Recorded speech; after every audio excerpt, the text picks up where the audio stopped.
My vaccine story is nothing compared to Emma's. My girlfriend, she had the worst. The poor girl ended up having a panic attack after her shot. So here's the whole, we go to our appointments at 9 a.m. and she got a girl that flat out told her it's my first time giving anyone a vaccine. Which you don't say that. She was ahead of me in line, and just by luck of all the nurses there injecting people, this girl, it was her first time doing it, and then she told people. I feel like that's page 1 in the nursing pamphlet. Don't tell anyone it's your first day doing anything. Act like you've been doing it for decades and you're on the verge of retirement. That's how good you are at it. But this girl went the other way. She sat down, and my girlfriend said she was like taking forever fumbling around with stuff. And she's like, "Are you okay?" And the nurse goes, "Oh, it's all right. It's just my first time. You're the first person I'm giving the vaccine to, so I'm just getting my stuff straight." And so she's like, "Great, that's what I need." Because she's already got the stuff in the news in her head, all the reports. 1 in 1.5 million people that have gotten the vaccine, like their heads fall off or whatever. And so she's got that in her head, and then this girl's telling her it's her first time, so she takes forever, and then she finally gives her the shot, and then after she pulls the syringe out, she just keeps holding her hand there, and then after a long while, Emma once again goes, is everything okay? And she goes, "Oh yeah, everything's good, you're just, you're bleeding a lot more than I thought you would be." And then she just yells off and goes, and asks for help from another nurse. She goes, "Hey, can you grab me that gauze over there?" And then they end up having to put a wad of gauze on her arm and a Band-Aid.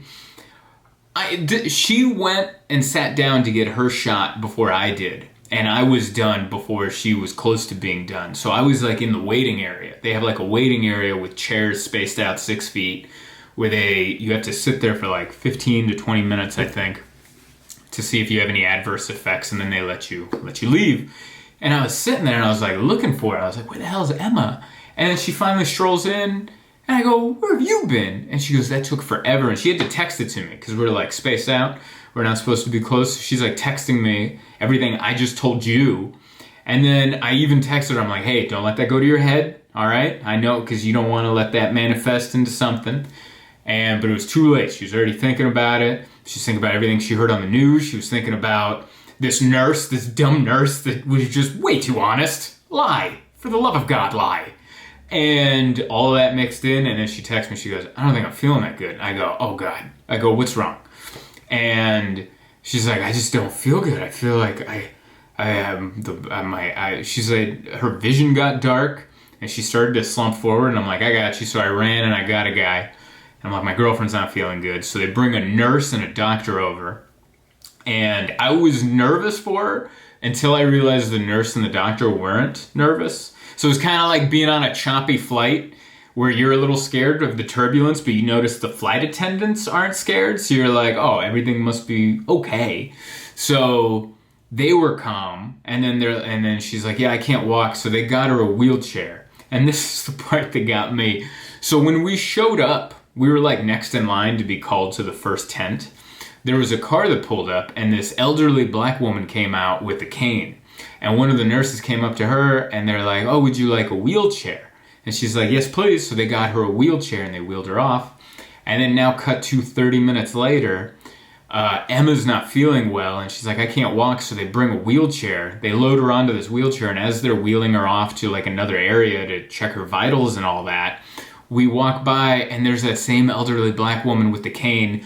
"No more wheelchair." And I'm like, "Dear God, we just stole this woman's wheelchair." So I felt I felt bad for her. I felt bad for Emma.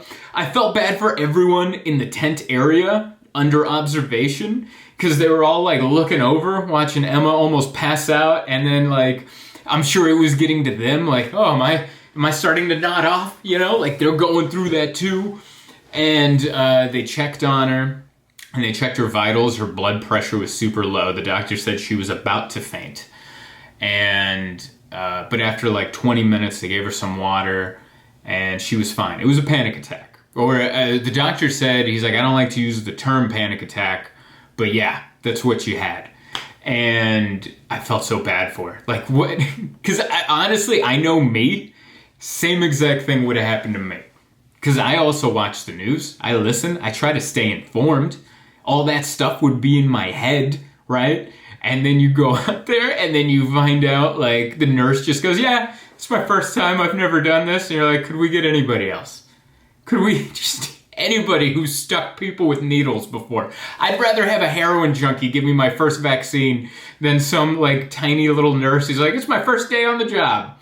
Here's my degree from DeVry. I'm going to hang it up in this tent.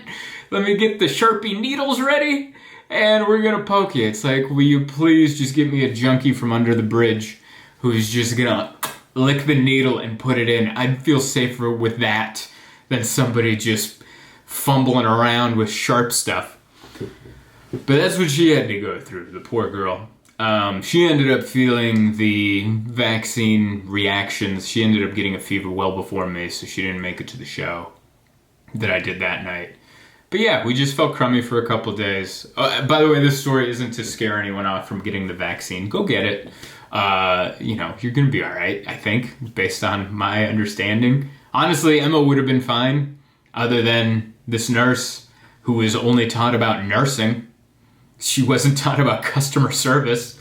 Well, I know being a nurse and a doctor is already hard. I get that. But please teach them about customer service. It's okay to lie. Just lie, man. Lie to me. Tell me you're the best at this. Tell me, yeah, I just got a medal from the president for being the best vaccine person in the entire country.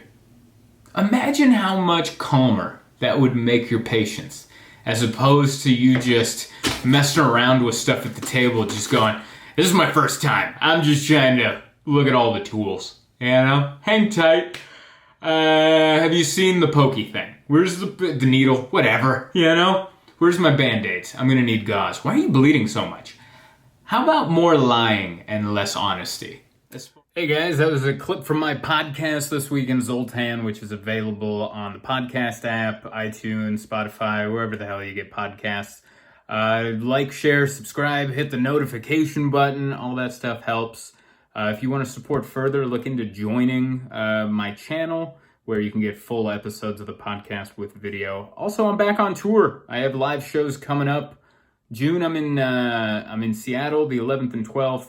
Milwaukee in August, setting up Chicago and a few other places. Go to my website, zoltancomedy.com, and sign up for my mailing list. I'll email you once a month and let you know where I'm headed, where I've been, and what I'm doing next. Is that enough of me? Yeah, that's enough of me.